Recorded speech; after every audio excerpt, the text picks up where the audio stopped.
Voltamos para a segunda parte da nossa aula, conforme já combinamos. Na segunda parte da aula, nós trataremos sobre o continente africano. Lembrando que é um continente, e, portanto, a África, enquanto continente, é um conjunto de países. Hoje são em torno de 53 para 54 países, algo entre 50 e 54 países no total. O fato é que esse é um continente que ele é dado como o terceiro maior do mundo.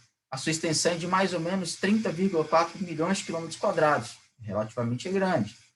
Possui em seu território marcas deixadas pela política imperialista.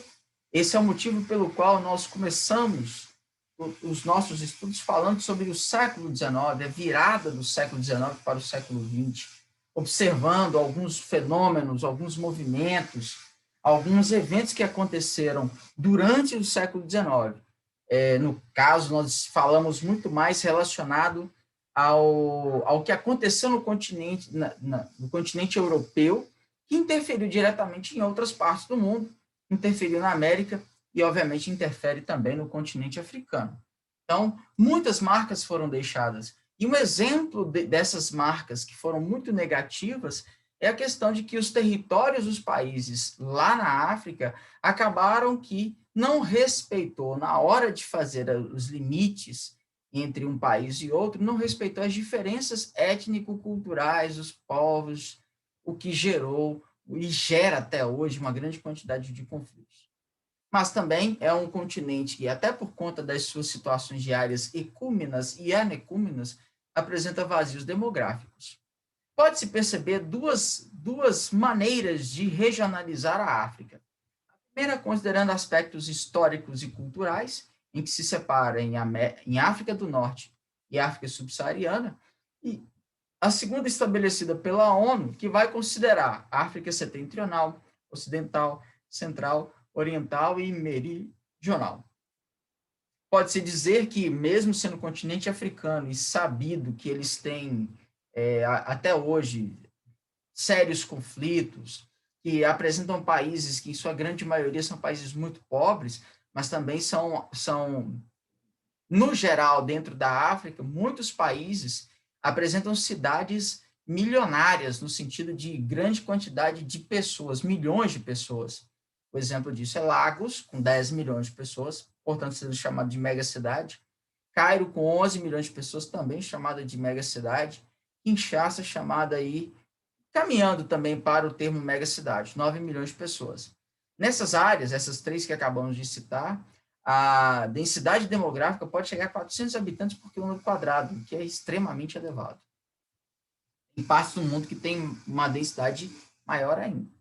Porém, quando se divide a população total, que é de 1,3 bilhão de pessoas, pela área da África, que é de mais ou menos 30,4 milhões de quilômetros quadrados, a densidade demográfica vai para 30 habitantes, considerando que usou-se todos os espaços do continente africano para colocar pessoas, para as pessoas morarem e ficarem e fazerem suas atividades. Claro que nem sempre acontece assim, né? O que a gente sabe é que também, nos últimos anos, os países africanos vêm apresentando intensa urbanização, especialmente nas últimas décadas, mas mesmo assim a população rural ainda representa 58%, ao passo que a população urbana apenas 42% do total. A religião que mais aparece é o islamismo, com 40% da população enquanto adeptos. Em segundo, aí, logo depois, vem o cristianismo, com 15% da população. Pode-se dizer, inclusive, que o índice de analfabetismo aqui também é elevado na casa dos 40%, que é preocupante, inclusive. Então, seguindo, o que é que nós podemos de novo falar? Perguntar, pelo menos, né? É um mapa ou um infográfico isso aqui? Isso já passa a ser um infográfico. Apesar de ter lá embaixo a fonte deste infográfico, ele não tem legenda, melhor, ele tem legenda, mas não tem escala, não tem orientação, não tem latitude e longitude, né? Sistema de coordenadas, não tem sistema de projeção. Então, vamos ficar com a ideia de infográfico por enquanto. Mas ele traz para nós uma das maneiras de fazer a regionalização da África, considerando a segunda maneira de regionalizar a África, né, que foi proposta pela ONU, considerando, portanto, as chamadas direções cartográficas. África Setentrional ou Norte, essa parte em laranja que você enxerga aí. Aí nós temos ainda em vermelho aqui, que é a África Oriental, em amarelo, a África Ocidental, em verde, a África Central, em lilás, África Meridional. São essas aí. Então, fechamos. Claro que, para afirmar aquela ideia que nós falávamos, mas um pouco antes, lá na primeira parte da aula, a África apresenta ainda resquícios de toda uma política imperialista lá do passado. E, obviamente, as nações europeias geraram explorações intensas nas nações, hoje nações africanas. Isso gerou uma depauperização muito grande. O que isso quer dizer? Quer dizer que a população, né, base dos países africanos, elas tendem a ser muito pobres por causa da grande extração de riquezas deles, e, obviamente, esse recurso praticamente não fica dentro do país. Nem os resultados ficam dentro desse país. As organizações internacionais multilaterais, nós precisávamos falar sobre isso também, até porque a gente precisa entender o que é multilateral. Multilateral é quando existe um tratado, uma negociação, uma conversa, em que, ao final dela, mais de duas nações saem com benefícios. Elas consideram que ganharam. Então, aqui um exemplo de um triângulo demonstrando o aperto de mão entre uma, duas, três, por exemplo, três nações. Então, isso já seria uma ideia do que queremos trazer para multilateral. Assim sendo, a gente pode falar da ONU, nós podemos falar da OMC, nós podemos falar do GATT no passado, né? E outros tantos organismos que entram nessa ideia do conceito multilateral. E, entrando na ideia de organizações internacionais, podemos falar ainda que na América existem algumas delas atuando, que falaremos na próxima aula, na aula 3 da semana 3. Ao final, aula 3, semana 3, tá bom. Ao final da Segunda Guerra Mundial, é importante que nós prestemos atenção nos seguintes itens. Primeiro, os Estados Unidos saem fortalecidos. Os Estados Unidos da América se tornam muito mais fortes e passam a ser, inclusive, investidor forte em outras nações do mundo. A União Soviética também sai fortalecida e ela também consegue adquirir uma vasta área de influência, por isso que nós falávamos de território, o conceito da categoria território. Ao final, também, a Alemanha sai enfraquecida e fragmentada, embora que tenha uma parte dela que manterá sua capacidade de desenvolvimento no passar dos anos. Tem início a bipolaridade ou a Guerra Fria, encabeçada por Estados Unidos da América e União Soviética.